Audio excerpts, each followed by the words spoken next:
Hello, I'm John Cole. I work at the Library of Congress, and I have worked here for more than 4 decades, and I'm not planning on retiring.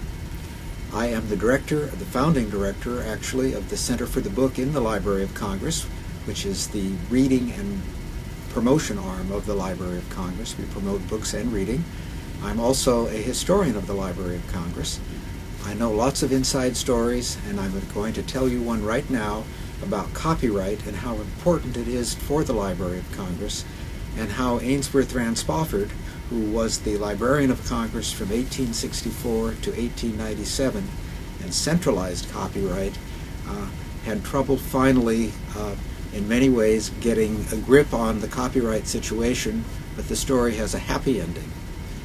Mr. Spofford was Assistant Librarian of Congress from 1861 until 1864, when he convinced President Abraham Lincoln to make him the librarian, the boss. Previously, Spofford had been in Cincinnati as a newspaperman. When he came to Washington, he had took the vision of Thomas Jefferson and decided he was going to devote his career to turning the Library of Congress from a legislative library into a national institution, and he used Jefferson's rationale that this should be a comprehensive collection that served the whole nation through the Congress as his own personal crusade. 2 things happened that helped him a lot, because the library was in the Capitol, but Spofford only had 5 employees when he started in 1861, and only 6 when he became librarian in 1864. How to build a national collection if you have a small staff and basically no money. Spofford looked around the world. He was an educated newspaperman who had written about national libraries. He knew that in England and in France they'd used the copyright law to build their national collections. And in 1870 he succeeded in persuading Congress, as an amendment to the patent law, to centralize all U.S. copyright activity at the Library of Congress in its rooms, 2 little rooms in the Capitol. This was quite a feat.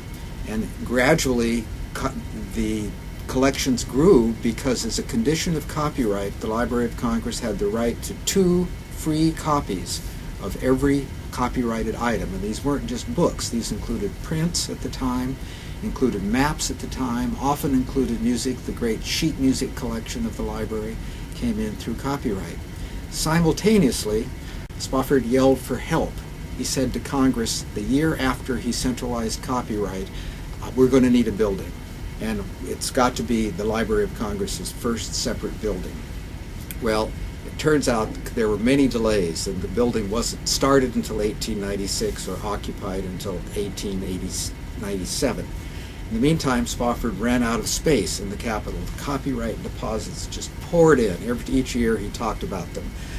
And gradually he became badly crowded. He ran out of shelf space in 1875, and he said to Congress, if you don't help me out with the building, your librarian will be presiding over the greatest chaos in America. Well, nothing happened. He had to stop cataloging in 1881, and then finally everything sort of fell apart in the later years. This is a photo of Spofford in later years in the Capitol. You see he has no space left whatsoever in the building. However, the building was underway. The difficulty for Spofford was that more and more employees had to handle the copyright administration, and by the time that this picture was taken, Spofford had 42 employees, but 26 of them were trying to handle copyright. They didn't handle it very well, because in 1995, the Treasury Department told Mr. Spofford, who by then was sending books and maps all over the Capitol into 16 different rooms, that he was under investigation for a shortage of copyright deposit fees. They were not receiving the fees that corresponded with the number of books coming in. Spofford didn't really know what to do. It was a considerable sum. I've kind of forgotten the general number, but it was in the $25,000 to $30,000 range. They investigated Mr. Spofford, but everyone said, there's got to be an answer. We don't know, he's an honest man. Well, in the meantime, as the Jefferson building was going up, Of course, the floors were finished early, and they started moving the copyright deposits across the East Plaza into the Capitol. And this is a photograph showing the copyright deposits being dumped on the floor of the Jefferson Building. Guess what? In 1897, after the move had been made, they found the missing money and the missing receipts. Spofford absent-mindedly had put many of the receipts with the dollar bills into the books. The receipts and some of the cash were not found until the books were put on shelves. Secondly, the records that he'd kept, he really hadn't kept records for 3 years, and they were able to reconstruct the records, and things came out well.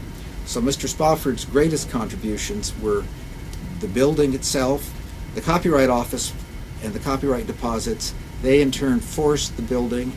Those two elements gave Spofford the national institution, the national collection he needed to move the Library of Congress from a small legislative library into a national library in a new home, the Thomas Jefferson Building.